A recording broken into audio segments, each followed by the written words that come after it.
حي على الفلاح.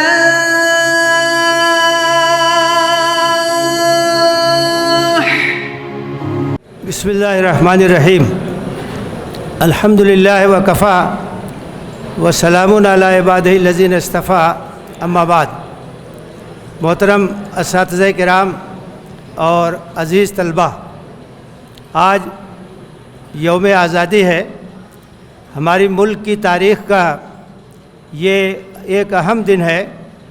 برسہ برس کی جد و جہد، جنگ آزادی اور قربانیوں کے بعد ہمارا ملک آزاد ہوا 15 اگست سن 1947 کو، اور اس وقت سے لے کے آج تک اس دن کو ایک اہم دن کی حیثیت سے منایا جاتا ہے، کیونکہ یہ آزادی کا دن ہے جس دن انگریزوں کی غلامی سے ہمارا ملک آزاد ہوا اور یہاں کے لوگوں کے ہاتھ میں یہاں کا اقتدار آیا اور یہاں کی زمام اقتدار ان کے ہاتھ میں آئی. تو کسی بھی ملک میں جو آزادی کا دن ہوتا ہے اس کی اہمیت ہوتی ہے، اس کا بہت ہی اہمیت کے ساتھ اس کو منایا جاتا ہے، اور ایسے موقع پر ان قربانیوں کو یاد کیا جاتا ہے جو قربانیاں ہمارے بزرگوں نے اس ملک کو آزاد کرنے کے لیے دی. تاریخ سے واقف لوگ اس بات کو جانتے ہیں کہ اس ملک کی آزادی میں قربانی دینے میں مسلمانوں کا حصہ، مسلمان علماء کا حصہ، مسلمان مجاہدین کا حصہ یہ سب سے زیادہ ہے. اور پوری آزادی کی تاریخ اس بات پر گواہ ہے کہ مسلمانوں نے سب سے بڑھ کے قربانی دی اور سب سے زیادہ اس کے لیے انہوں نے جد و جہد کی. ان کی قربانیوں کو یاد رکھنا چاہیے، اس کو فراموش نہیں کیا جا سکتا ہے، بلکہ صحیح معنوں میں اگر دیکھا جائے تو آزادی کی روح یہ مسلمانوں نے اس ملک کے باشندوں کے اندر پیدا کی. علماء کرام نے اس سلسلے میں قربانیاں دی. بہت لمبی فہرست ہے جو اس ملک کے لیے، اس کی آزادی کے لیے انگریزوں کے خلاف جد و جہد میں مسلمانوں نے جو تاریخ رقم کی ہے اس کی گواہی دوسرے لوگ بھی دیتے ہیں، اور تمام انصاف پسند جو مورخین ہیں سب اس کی گواہی دیتے ہیں. لیکن اس موقع پر جو بات یاد رکھنے کی ہے وہ یہ ہے کہ آزادی کس لیے حاصل کی گئی تھی. آزادی حاصل کرنے کا مقصد کیا تھا؟ کیا خواب تھا جو یہاں کے باشندوں نے دیکھا تھا، جو یہاں کے لوگوں نے دیکھا تھا؟ اس خواب کو، اس مقصد کو یاد کرنا اور اس کی روشنی میں آج کے حالات کا جائزہ لینا یہ بہت ضروری ہے. لوگوں نے خواب دیکھا تھا کہ غیر ملکی یہاں سے چلے جائیں گے، انگریز یہاں سے چلے جائیں گے، اپنے لوگوں کے ہاتھ میں حکومت کی زمام کار آئے گی تو یہاں خوشحالی ہوگی، یہاں بھائی چارہ ہوگا، یہاں امن ہوگا، یہاں انصاف ہوگا، تمام لوگوں کو آگے بڑھنے کا موقع ملے گا، سب لوگ ترقی کریں گے. یہ خواب دیکھا گیا تھا. غربت کا ازالہ ہوگا، ناخواندگی ختم ہوگی، نابرابری ختم ہوگی.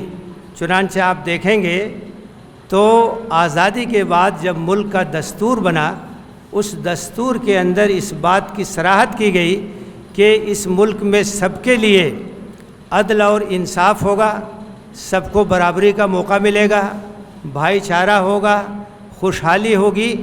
یہ مقصد تھا، یہ خواب تھا، یہ سپنا تھا جو لوگوں نے دیکھا تھا اور اس کے لیے انہوں نے قربانی دی. آج جب 77واں یوم آزادی منایا جا رہا ہے اور اتنا لمبا عرصہ گزر گیا ہے آزادی کے بعد، تو یہ جائزہ لینے کی ضرورت ہے کہ یہ جو خواب تھے یہ کہاں تک پورے ہوئے، کہاں تک شرمندہ تعبیر ہوئے، جو منزل تھی اس سے کتنے قریب ہم پہنچے، ملک کی صورتحال کیا ہے. اس میں کوئی شبہ نہیں، اس میں کوئی شک نہیں کہ مختلف میدانوں میں آزادی کے ان سالوں میں ملک نے ترقی کی ہے. ٹیکنالوجی کے میدان میں ترقی کی ہے، سائنس کے میدان میں ترقی کی ہے، آج آپ کا چندریان بھی فضاؤں میں گھوم رہا ہے، تعلیم کے میدان میں ترقی کی ہے، تعلیمی ادارے بہت سے کھلے ہیں، آئی ٹی کے میدان میں بہت ترقی کی ہے، دنیا کے اندر ہندوستان آئی ٹی کے سلسلے میں بہت زیادہ ایک نمایاں ملک کی حیثیت سے جانا جاتا ہے، مختلف میدانوں میں ترقی ہوئی ہے۔ لیکن آج اگر ہم یہ دیکھتے ہیں کہ ملک کے اندر بھائی چارہ کہاں ہے، ملک کے اندر امن کہاں ہے، ملک کے اندر خیر سگالی کی کیفیت کہاں ہے، اس کی فضا کہاں ہے، تو بہت زیادہ مایوسی ہوتی ہے۔ اور جو تصویر اس وقت ہماری نگاہوں کے سامنے ہے وہ تصویر بہت بھیانک ہے۔ یہاں منافرت بڑھ رہی ہے، یہاں فرقہ پرستی بڑھ رہی ہے، یہاں امیر اور غریب کے درمیان جو خلیج ہے وہ وسیع سے وسیع تر ہوتی جا رہی ہے، جو امیر ہے وہ امیر تر ہوتے جا رہے ہیں، جو غریب ہے وہ غریب سے غریب تر ہوتے چلے جا رہے ہیں۔ کسی نے بہت خوب کہا تھا کہ میرا شکستہ گھر بھی دیکھو، شیش محل تو دیکھ لیا، ایک تصویر کے دو رخ ہیں، وہ منظر یہ پس منظر ہے۔ بہت بڑی تعداد ہے جس کے پاس رہنے کے لیے مکان نہیں ہے، جس کے پاس کھانے کے لیے روٹی کا انتظام نہیں ہے، جس کے پاس اپنے بچوں کی پڑھائی کے اخراجات اٹھانے کا سامان نہیں ہے، جو اپنا علاج معالجہ نہیں کرا سکتا۔ یہ افسوس کی صورتحال۔ ایک خوشحال ملک، ایک ترقی یافتہ ملک وہ ہوتا ہے جہاں لوگوں کو خوشحالی نصیب ہوتی ہے اور غریب کی جھونپڑی تک خوشحالی کے اثرات پہنچتے ہیں، اس کی روشنی پہنچتی ہے۔ اگر یہ خوشحالی کا روشن چراغ صرف امیروں کے گھر میں ہو اور غریبوں کے ہاں اندھیرا ہو تو ہم اسے ترقی یافتہ ملک نہیں کہہ سکتے ہیں، ہم اسے خوشحال ملک نہیں کہہ سکتے ہیں۔ کتنے افسوس کی بات ہے کہ آج بھی کروڑوں لوگ ہمارے ملک میں ایسے ہیں جو خط غربت کے نیچے زندگی بسر کر رہے ہیں، جو خط افلاس کے نیچے زندگی بسر کر رہے ہیں۔ ان کے پاس روٹی کپڑا مکان نہیں ہے، وہ اپنی بنیادی ضرورتوں کے لیے محتاج ہیں۔ یہ خوشحالی نہیں ہے، یہ ترقی نہیں ہے۔ دولت کچھ لوگوں کے ہاتھ میں سمٹ جائے، دولت کچھ لوگوں کے ہاتھ میں مرتکز ہو جائے اور اکثریت اس سے محروم ہو، ملک کے وسائل پر کچھ لوگوں کا قبضہ ہو، لوٹ اور کھسوٹ ہو اور اکثریت اس سے محروم ہو، تو اسے ترقی نہیں کر سکتے ہیں۔ یہ معاشی خوشحالی نہیں ہے۔ اس پہلو سے جائزہ لینے کی ضرورت ہے۔ کچھ امیر کے بچے، کچھ غریب کے بچے بھوک سے تڑپتے ہیں، کچھ غریب کے بچے بھوک سے تڑپتے ہیں، کچھ امیر زادوں کو ذائقہ نہیں ملتا۔ یہ صورتحال۔ آپ ریلوے اسٹیشن پہ چلے جائیے، جب کوئی ٹرین آ کر کے رکتی ہے پلیٹ فارم پہ تو جو مسافر ہیں وہ اپنا بچا کھچا جو زیادہ سفر ہے کھانا ہے وہ ٹرین کے باہر پھینکتے ہیں پولیتھین میں، تو کتنا دردناک منظر ہوتا ہے کہ ایک طرف سے اس کی طرف ایک کتا لپکتا ہے تو دوسری طرف سے اس کی طرف کسی غریب کا ہاتھ بڑھتا ہے۔ یہ ہماری صورتحال۔ آپ چلے جائیے بڑے بڑے شہروں میں، رات میں اگر آپ کا گزر ہوگا، بہت بڑی تعداد ایسے لوگوں کی ہے جو فٹ پاتھ پہ سو رہے ہیں، پلیٹ فارم پہ سو رہے ہیں، گھر نہیں ہے ان کے پاس۔ کتنے لوگ ہیں جو مزدوری کے لیے صبح شہر کا رخ کرتے ہیں، شام تک انتظار کر کے چلے جاتے ہیں اور انہیں مزدوری نہیں ملتی، کوئی کام نہیں ملتا۔ ملک میں بے روزگاری ہے، ملک میں ناخواندگی ہے، ملک میں نابرابری ہے، تو ہم کیسے کہہ سکتے ہیں کہ ان 76-77 سالوں میں ہم نے بہت ترقی کی؟ دعوے تو بہت لمبے لمبے کیے جاتے ہیں، بہت بڑے بڑے دعوے کیے جاتے ہیں، بڑے بڑے اشتہارات شائع ہوتے ہیں، لیکن حقیقت کچھ اور ہے۔ اس حقیقت کو بدلنے کی ضرورت ہے۔ خواب دیکھا گیا تھا کہ یہاں لوگ مل جل کے رہیں گے، مختلف مذاہب کے لوگ ہیں، مختلف تہذیبوں کے لوگ ہیں، مختلف ادیان کے لوگ ہیں، سب کو پھلنے پھولنے کا موقع ملے گا۔ دستور نے اس بات کی ضمانت دی تھی کہ یہاں رہنے والے تمام لوگوں کو اپنے مذہب پر عمل کرنے کی آزادی ہوگی، اپنے مذہب کو پھیلانے کی آزادی ہوگی، عقیدہ کی آزادی ہوگی، کسی بھی مذہب کو اختیار کرنے کی آزادی ہوگی، لیکن صورتحال کیا ہے؟ مختلف حوالوں سے پابندیاں لگانے کی کوشش کی جا رہی ہیں، تبدیلی مذہب کے لیے قوانین بنائے جا رہے ہیں، تبدیلی مذہب کے نام پر لوگوں کو پھنسایا جا رہا ہے جعلی مقدمات میں۔ یہ تو آزادی حاصل ہونی چاہیے، پرچار کی آزادی، تبلیغ کی آزادی، تلقین کی آزادی، اور ہر شخص کو یہ آزادی حاصل ہونی چاہیے کہ جو مذہب چاہے وہ اختیار کرے، جو عقیدہ چاہے وہ اختیار کرے۔ آپ انسانوں کی ضمیر پر پہرا کیسے بیٹھا سکتے ہیں؟ ان کی سوچ پر قدغن کیسے لگا سکتے ہیں؟ ان کو سوچنے سے کس طریقے سے محروم کر سکتے ہیں؟ لیکن اس پر بھی پابندیاں لگائی جا رہی ہیں۔ مختلف مذاہب کے رہنے والے لوگوں کا جو پرسنل لا ہے وہ خطرے میں ہے۔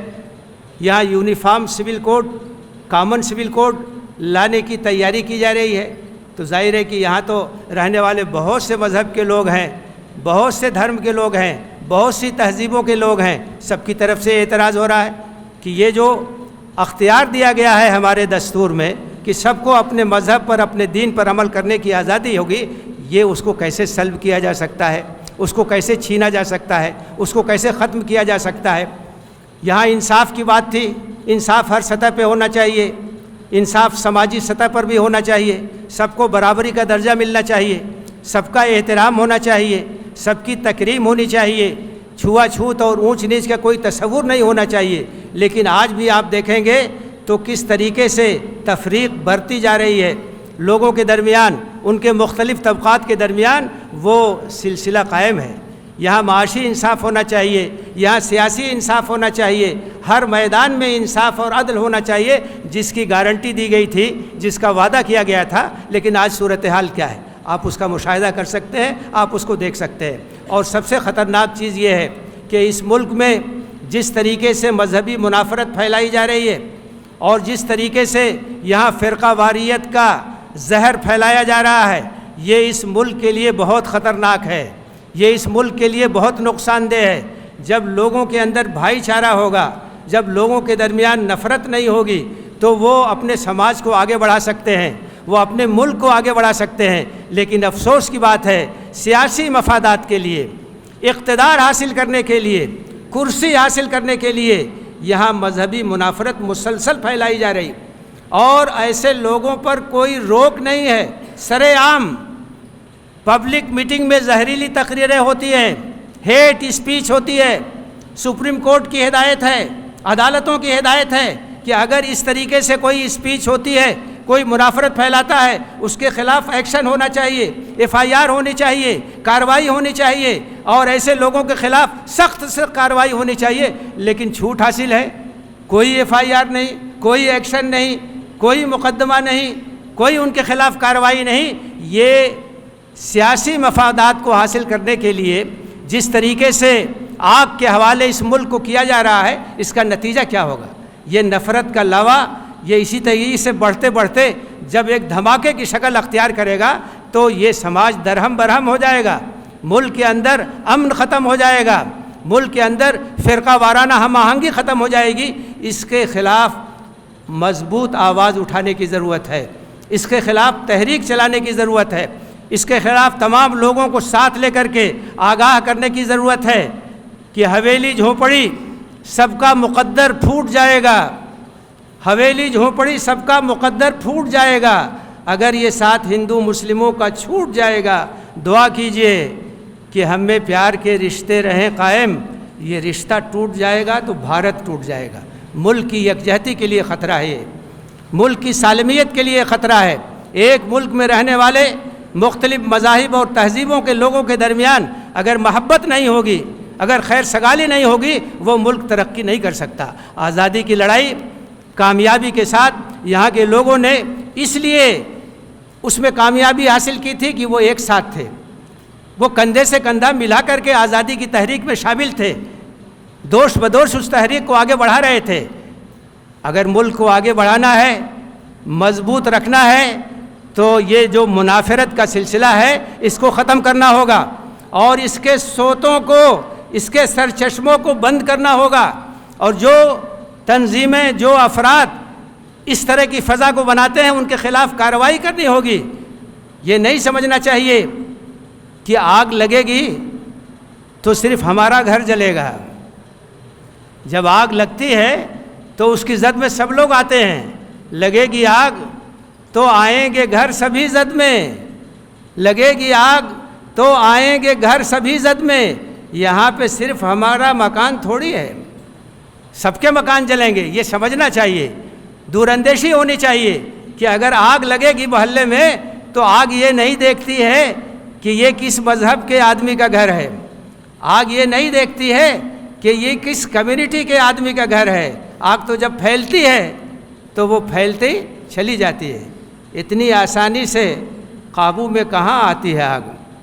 اتنی آسانی سے قابو میں کہاں آتی ہے آگ؟ جب بھڑکتی ہے تو بھڑکے ہی چلی جاتی ہے آگ.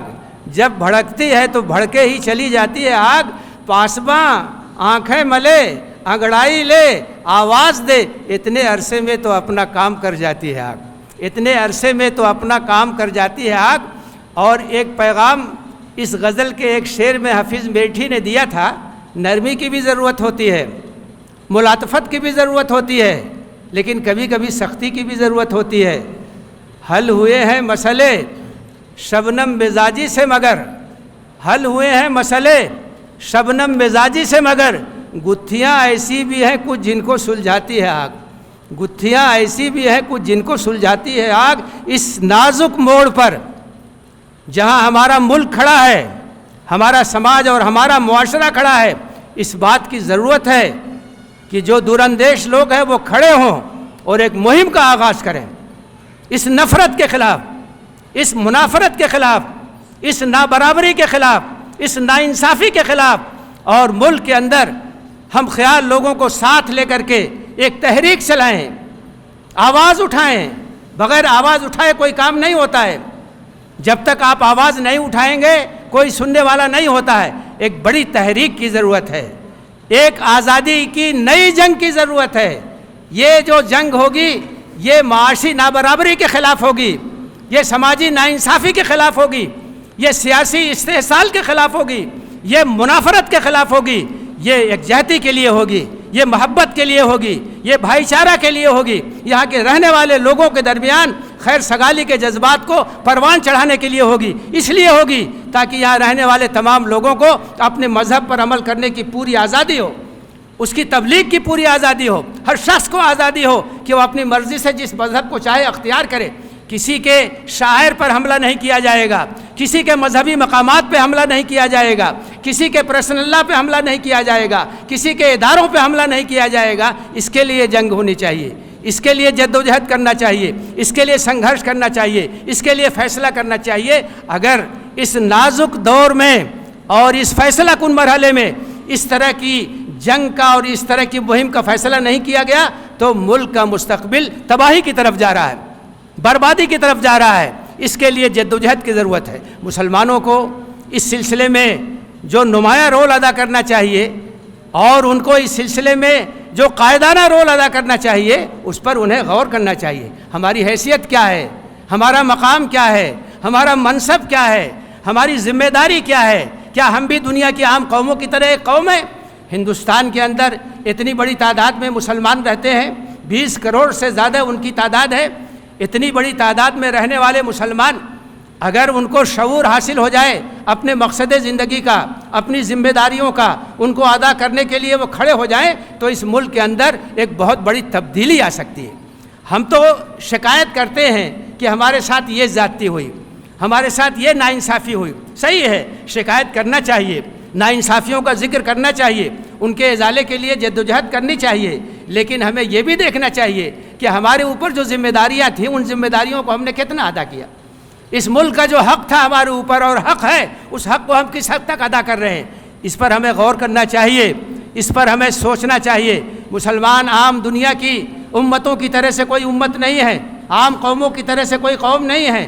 وہ ایک ایسی قوم ہے، ایک ایسی امت ہے جس کی بنیاد ایک عقیدے پر ہے، جس کی بنیاد لا الہ الا اللہ محمد رسول اللہ پر ہے، جس کی بنیاد ایک نظریے پر ہے، جس کے پاس اللہ کا دین ہے، جس کے پاس اللہ کی کتاب ہے، جس کے پاس اللہ کے رسول کی سنت ہے، جس کے پاس اسلام کی شاہراہ ہے. اسے پیش کرنا ہماری اور آپ کی ذمہ داری تھی. ہم نے اس ذمہ داری کو ادا نہیں کیا، ہم نے دعوت کا کام نہیں کیا، ہم نے برادران وطن تک اسلام کا پیغام نہیں پہنچایا، ہم نے قرآن کا پریچے نہیں کرایا، ہم نے سیرت رسول سے ان کو واقف نہیں کرایا، ہم نے اسلام کی تعلیمات سے ان کو واقف نہیں کرایا، ہم نے ان کو نہیں بتایا کہ یہ اسلام یہ اخروی کامیابی کا بھی ضامن ہے اور دنیاوی امن اور سکون کا بھی ضامن ہے، دنیا کے اندر بھی خوشحالی اللہ کے اس نظام رحمت کے ذریعے سے آئے گی، اسلام کے زیر سایہ آئے گی۔ وَلَوْ أَنَّ أَهْلَ الْقُرَىٰ آمَنُوا وَاتَّقَوْا لَفَتَحْنَا عَلَيْهِمْ بَرَكَاتٍ مِّنَ السَّمَاءِ وَالْأَرْضِ، اگر یہ زمین کے لوگ، زمین میں بسنے والے لوگ ایمان اور تقوی کا ثبوت دیں تو اللہ تعالیٰ کا وعدہ ہے کہ زمین اور آسمان کی برکتیں ان کے لیے نازل ہوں گی، دروازے کھول دیے جائیں گے، دنیاوی خوشحالی بھی اسلام کے ذریعے آتی ہے، اخروی کامیابی بھی اسلام کے ذریعے آتی ہے۔ یہ دعوت کا کام ہم نے نہیں کیا، ہم نے اس کا تعارف نہیں کرایا، ہم نے لوگوں تک اسے پہنچایا نہیں، اس کام کو کرنے کی ضرورت ہے۔ یہ عزم اور حوصلہ اور ارادہ کرنے کی ضرورت ہے کہ ہم اسلام کا پیغام پہنچائیں گے، اسلام کے بارے میں جو غلط فہمیاں ہیں ان کو دور کریں گے، اسلام کے بارے میں جو غلط پرچار ہے، جو شبہات ہیں ان کا ازالہ کریں گے، اسلام کا تعارف کرائیں گے، قرآن کا تعارف کرائیں گے، رسول اللہ صلی اللہ علیہ وسلم کی سیرت کا تعارف کرائیں گے اور اسلام کی برکتوں سے دنیا کو واقف کرانے کی کوشش کریں گے۔ یہ ہمارا فرض منصبی ہے، یہ ہماری ذمہ داری ہے، اور یہ بھی سمجھ لیجئے کہ حفاظت کا ذریعہ بھی یہی ہے۔ اگر ہم حفاظت چاہتے ہیں، اللہ کی مدد چاہتے ہیں، تو ہماری حفاظت کا ذریعہ بھی یہی ہے۔ اللہ تعالیٰ نے فرمایا ہے یا ایھا الرسول بلغ ما انزل الیک من ربک وان لم تفعل فما بلغت رسالتہ واللہ یعصمک من الناس، اے رسول جو کچھ اللہ کی جانب سے نازل کیا گیا ہے بلا کم و کاشت پہنچا دیجئے، اگر ایسا نہیں کریں گے تو حق رسالت ادا نہیں ہوگا، اور لوگوں سے بچانا یہ اللہ کی ذمہ ہے۔ دعوت کا کام کریں گے اللہ حفاظت کرے گا، تبلیغ کا کام کریں گے اللہ حفاظت کرے گا، اسلام کا پیغام لوگوں تک پہنچائیں گے اللہ حفاظت کرے گا۔ آپ بتائیے 20 کروڑ مسلمانوں میں کتنے لوگوں کو اس بات کا شعور حاصل ہے کہ وہ ایک داعی امت ہے، ان کے پاس ایک پیغام ہے، ان کے پاس ایک امانت ہے، اسے لوگوں تک پہنچانا ہے؟ کتنے لوگوں کو اس کا شعور حاصل؟ اور یہ 20 کروڑ لوگ جو اس ملک کے اندر رہتے ہیں، اگر ان کے اندر دعوتی شعور پیدا ہو جائے، ان کے اندر اپنے منصب کا احساس پیدا ہو جائے، ذمہ داری کا احساس پیدا ہو جائے، کتنا بڑا کام اس ملک میں ہو سکتا ہے۔ جس دعوت کے لیے 20 کروڑ لوگ کھڑے ہو جائیں گے، اس دعوت کو آگے بڑھنے سے کون روک سکتا ہے؟ اس کو کامیابی کی منزل تک پہنچنے سے کون روک سکتا ہے؟ یہ دعوت کا کام کرنا ہے، اور مسلمانوں کو داعی امت کی حیثیت سے تیار کرنا ہماری ذمہ داری۔ ہم ملت کے مسائل سے بھی صرف نظر نہیں کر سکتے، ہمیں ملت کو مضبوط کرنا ہے، ایمان کے لحاظ سے، عمل کے لحاظ سے، اخلاق کے لحاظ سے، کردار کے لحاظ سے، تعلیم کے لحاظ سے، معیشت کے لحاظ سے، معاشرت کے لحاظ سے، ہمہ جہتی ملت کی ترقی کے لیے بھی ہمیں کوشش کرنی ہے۔ ملت کی کمزوریوں کو دور کرنا ہے، اس کو ایک توانا اور مضبوط دینے والی ملت بنانے کی ہمیں کوشش کرنی ہے، جس کا فیض پہنچے اور جس سے لوگ فائدہ اٹھائیں، لوگ یہ سمجھیں کہ یہ جہاں رہتے ہیں یہ لوگوں کے لیے فیض رسانی کا کام کرتے ہیں، ان کے لیے فائدے کا کام کرتے ہیں۔ مسلمانوں کی مثال اللہ کے رسول صلی اللہ علیہ وسلم نے ایک حدیث میں کھجور کے درخت سے دی ہے۔ آپ نے ایک بار پوچھا کہ جانتے ہو درختوں میں ایک درخت ہے اور اس کی مثال مومن کی ہے، بتاؤ وہ کون سا درخت ہے؟ لوگ ادھر ادھر بھٹک گئے، کون سا درخت ہو سکتا ہے؟ آخر میں اللہ کے رسول صلی اللہ علیہ وسلم نے فرمایا کہ وہ کھجور کا درخت ہے۔ کھجور کے درخت سے مومن کی تشبیہ دی گئی۔ کھجور کا درخت مضبوط ہوتا ہے، کھجور کا درخت توانا ہوتا ہے، وہ سخت موسم کا مقابلہ کرتا ہے، سخت موسم کے مقابلے میں کھڑا رہتا ہے، اس کا پھل بھی کھایا جاتا ہے، اس کی گٹھلیوں سے بھی فائدہ ہوتا ہے، اس کے پتوں سے بھی فائدہ ہوتا ہے، اس کے تنے سے بھی فائدہ ہوتا ہے۔ اسی طرح سے ایک مومن کو ہونا چاہیے مضبوط، توانا، اپنے عقیدے اپنے ایمان پر جمنے والا، کھڑا ہونے والا، حالات کا مقابلہ کرنے والا، آدھیوں کا رخ موڑنے والا۔ اس کو اس کے عقیدے سے کوئی نہیں ہٹا سکتا ہے، اس کے اصولوں سے کوئی نہیں ہٹا سکتا ہے، اس کے ایمان سے کوئی نہیں ہٹا سکتا ہے۔ لاکھ آدھیاں آئیں، لاکھ طوفان آئیں، لاکھ مخالفت ہو، وہ اللہ پہ بھروسہ کرتا ہے اور ڈٹا رہتا ہے اپنے موقف پر، اپنے عقیدے پر اور اپنے اصولوں پر، اور فیض پہنچاتا ہے تمام لوگوں کو، پورے معاشرے کے لیے، پورے سماج کے لیے، پوری آبادی کے لیے وہ نفع بخش ہوتا ہے، وہ مفید ہوتا ہے۔ تو اس طرح سے اس ملت کو تیار کرنا ہے، اس ملت کو کھڑا کرنا ہے، ہمہ جہتی اس کی ترقی کی کوشش کرنا ہے۔ تعلیم کے میدان میں وہ آگے بڑھے، تحقیق کے میدان میں وہ آگے بڑھے، معیشت کے میدان میں وہ آگے بڑھے، اور اس ملک کے لیے نجات دہندہ کی حیثیت سے کھڑے ہو. کسی کے پاس کچھ نہیں ہے، کوئی نظریہ نہیں ہے، کوئی آئیڈیالوجی نہیں ہے، کوئی فلسفہ نہیں ہے، کوئی نظام نہیں ہے جو اس ملک کو کامیابی تک پہنچا سکے اور خوشحالی کی منزل تک اسے پہنچا سکے. مسلمان کے پاس وہ نظریہ ہے، امت مسلمہ کے پاس وہ عقیدہ ہے، امت مسلمہ کے پاس وہ طاقت ہے، وہ قوت ہے، وہ اللہ کے دین کی ہے، وہ اللہ کی کتاب کی ہے اور وہ اللہ کے پیغام کی ہے.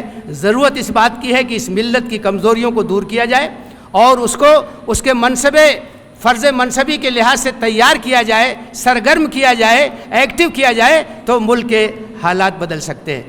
میرے عزیزوں، حالات سے گھبرانے کی ضرورت نہیں ہے، کبھی بھی مایوس ہونے کی ضرورت نہیں ہے. اس سے زیادہ سخت حالات سے یہ ملت گزری ہے. امت مسلمہ کی تاریخ یہ بتاتی ہے کہ اس سے سخت آزمائشیں آئی ہیں. تاتار کا جو فتنہ تھا وہ کتنا بڑا فتنہ تھا، بڑے بڑے فتنے آئے ہیں، اس ملت نے دیکھا ہے. آج کا جو فتنہ ہے اس کا بھی مقابلہ کرے گی، لیکن یاد رکھیے کہ یہ مقابلہ ہم ایمان کے ذریعے کر سکتے ہیں، استقامت کے ذریعے کر سکتے ہیں، اللہ سے اپنے تعلق کو مضبوط کر کے کر سکتے ہیں، استعانت باللہ کے ذریعے کر سکتے ہیں. اس لیے اللہ پہ بھروسہ کرنا چاہیے، حالات سے مایوس نہیں ہونا چاہیے اور آگے کے لیے منصوبہ بندی کرنی چاہیے، اجتماعیت کو مضبوط کرنا چاہیے اور منصوبہ بند طریقے سے اس ملک میں کام کرنے کا فیصلہ کرنا چاہیے. اس کا عزم اور اس کا حوصلہ اپنے اندر پیدا کرنا چاہیے. نوجوانوں کی اس طرح سے تربیت ہو کہ ان کے اندر ایمان، ان کے اندر اخلاق، ان کے اندر کردار، ان کے اندر تعلیم، ان کے اندر شعور کی افزائش ہو اور وہ ایک بہترین گروہ کی حیثیت سے، ایک بہترین جماعت کی حیثیت سے اللہ کے پیغام کے حامل بن سکیں اور اس کے علم بردار بن سکیں. اٹھ کے اب بزم جہاں کا اور ہی انداز ہے، مشرق و مغرب میں تیرے دور کا آغاز ہے. وآخر دعوانا الحمدللہ رب العالمین.